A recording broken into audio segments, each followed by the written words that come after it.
welcome to the deep dive. You gave us this stack of sources covering cognitive science, learning theory, and neuroscience, and we've distilled it all down to one core question. How do we actually get smarter? That's the big one. So today, we are taking a deep dive into the very architecture of knowledge itself, how our brains organize information, why the promise of cognitive quick fixes so often fails, and what really truly constitutes high-level thinking. That's right. Our mission today is to unpack the science behind something called learning transfer and analogical reasoning.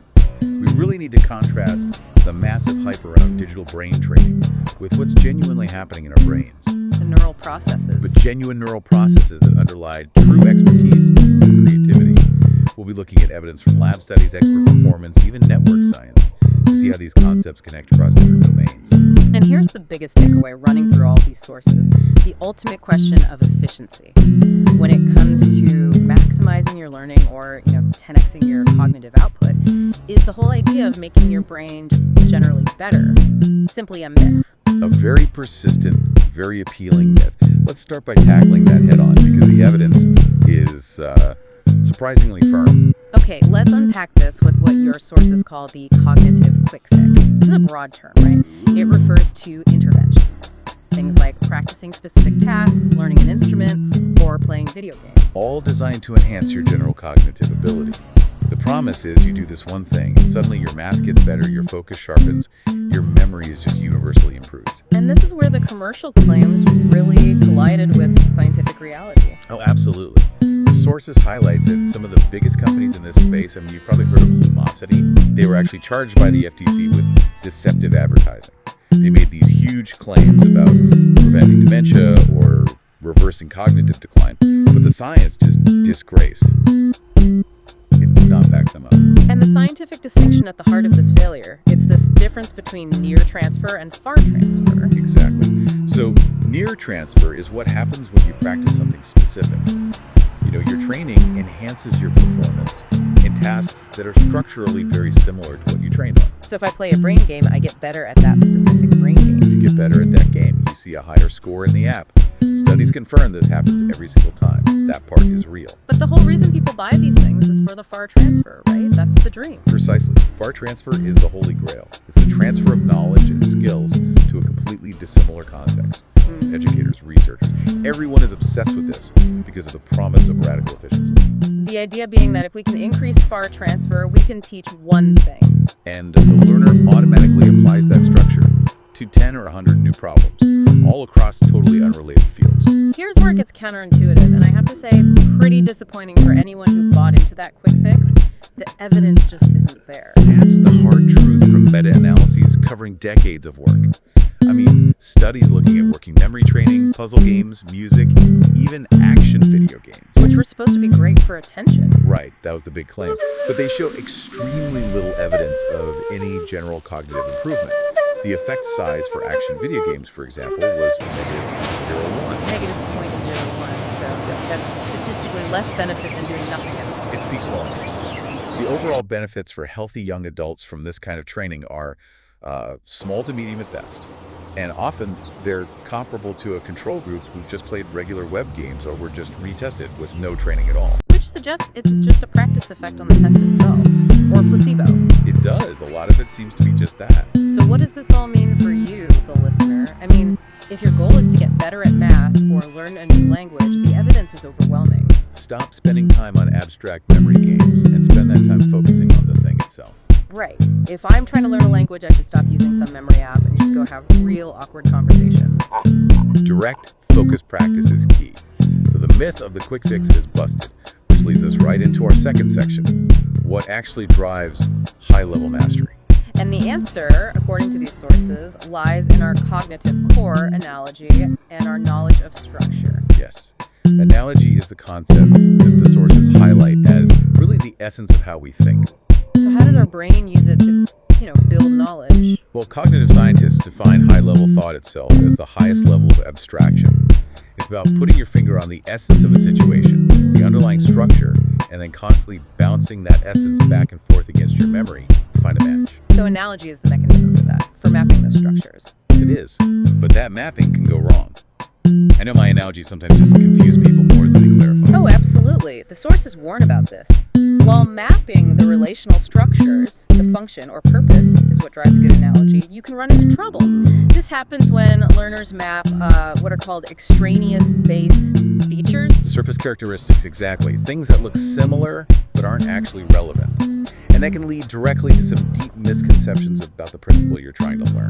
That brings us to expertise. Experts aren't just people who know more facts. They know how to organize them better. And what's fascinating here is that experts differ from novices, not really in their general intelligence, but in having this extensive, efficiently organized knowledge. It literally affects what they notice. They file things differently. Okay, give us a simple, real-world example of that. Not physics, something else. Let's take troubleshooting a computer. A novice's schema is all about surface features. The screen is blue, the cable is black, the icon is spinning, they see the physical parts. An expert's schema, though, immediately connects those symptoms to the underlying principles of the system. They see the function that failed. Is it a memory overflow? A driver conflict? The expert sees the functional relationship. The novice just sees the physical thing. So the real 10x shortcut isn't some new app, it's just reorganizing how we mentally file information, based on function, not on appearance. Exactly. And this structural thinking feeds directly into our deeper reasoning. Our sources describe this using dual process theory, which involves System 1 and System 2. System 1 being the fast, impulsive, almost subconscious reaction. That's right. System 1 allows for rapid processing, often through something called predictive coding. Think of it like autocorrect on your phone. Okay. Your brain already knows what you're probably going to see or think, and it only pays explicit attention when there's a big deviation or prediction error. It filters out all the noise. And System 2 then is that reflective, methodical, deep thought. It's the deliberate, explicit process. The sources use the great example of chess masters like Caruana, who are known for their incredibly methodical System 2 approach in classical chess. Prioritizing accuracy over speed. Total accuracy, deep pattern recognition, and there's even neuropsychological evidence that these two reasons are anatomically distinct. Our content-based reasoning is separate from our abstract formal reasoning. Okay, so we've established high-level thinking relies on System 2 and structured knowledge. But how does the physical architecture of the brain organize itself for that deep thinking? Specifically, to make us intelligent or creative. Right, that's where network control theory, or NCT, comes in. It's a really powerful new approach. It mathematically models brain dynamics to quantify how different regions regulate the whole system. So it helps us understand how the brain shifts between different states, like from resting to problem solving. Exactly. And what NCT tells us about our most desired cognitive traits is pretty clear. Intelligence is related to the ability to drive the brain system into easy-to-reach neural states. It's about efficiency, finding the fastest path to the right answer. It is. But creativity, that's the opposite. That sounds like anything but easy. It is the cognitive opposite. Creativity is all about mixing and remixing mental representations. And it's related to the ability to drive the brain system into difficult-to-reach states. And this is linked to the prefrontal cortex, the executive control center. Go right, prefrontal cortex, yeah. Yeah.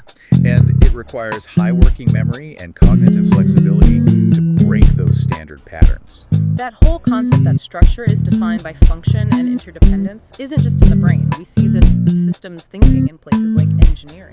Indeed. Systems thinking starts with defining a system as a whole, where all the parts are interdependent. No single part has an independent effect on the whole. And in product design, there's this technique, functional decomposition, which must be so important for innovation because it forces you to look beyond the surface. Exactly. It compels you to think about the product in terms of its functions, its purpose, not its physical parts. This lets a designer see which function, like improving comfort, needs to be radically improved to meet what the customer wants, regardless of what the product currently looks like. It's powerful, seeing function instead of form. It's like the expert physics student seeing the principle instead of just the triangle. It is. And speaking of structure, your sources included this incredibly far-out example of structural repetition in the universe itself. Right, it's a philosophical analogy from an alternative cosmological framework, the theory of infinite hierarchical nesting of matter. It basically claims matter is infinitely divisible. And it relies on this principle of similarity of carriers across vast scales. Yeah, meaning the structure repeats, kind of like a fractal, from the smallest to the largest. So matter at every scale, from micro to macro, has similar characteristics. That's the idea. For For a really mind-bending comparison, the theory suggests the ratio of the size of the largest atoms to a nucleon is of the same order as the ratio of large stellar systems to a neutron star. Wow. It's an intellectual exercise in seeing structure repeat across totally different contexts. Exactly. Okay, let's bring that structural thinking back down to earth and into our final section.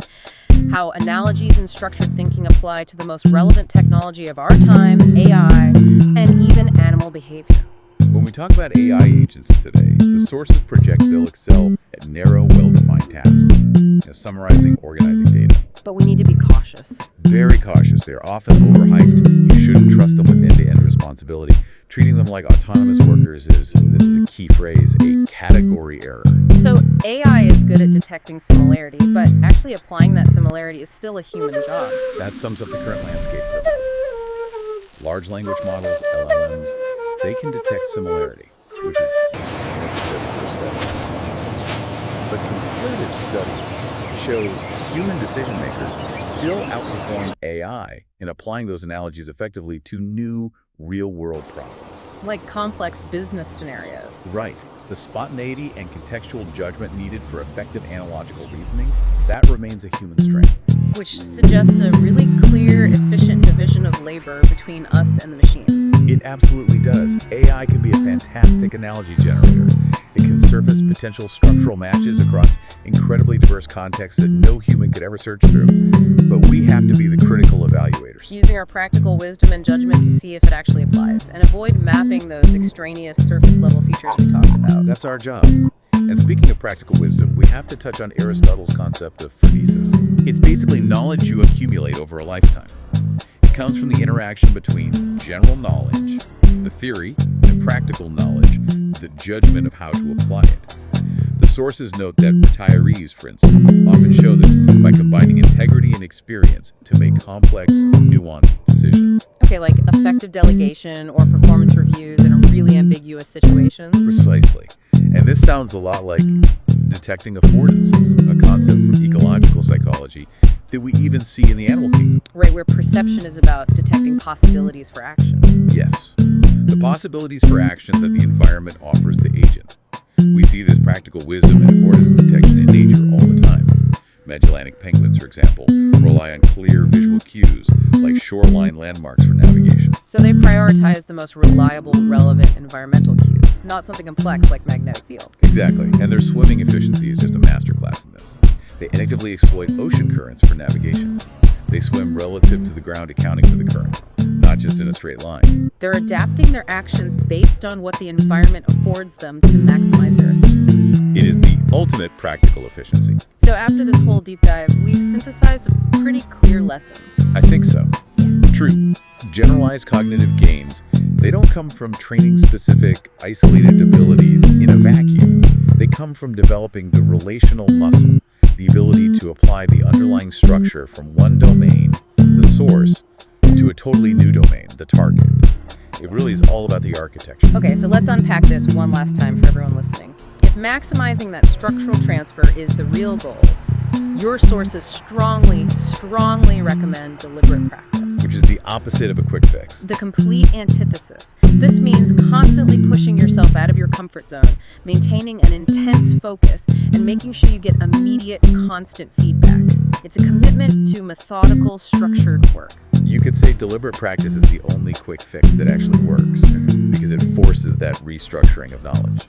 We learned that true creativity is linked to driving the brain toward difficult-to-reach states. We also saw that when a concept becomes too familiar, like hub or soap opera, it gets chunked, and we stop seeing the complex functional parts inside of it. The details get lost in the category. Right. So if that effortless category assignment is truly a seething subterranean battle of analogies that ends in a landslide, then here is a thought for you to chew on. What is the most familiar, chunked concept in your professional or personal life that you need to functionally decompose and force into a difficult-to-reach state to achieve your next real innovation? Think about breaking that structure apart. We'll see you next time.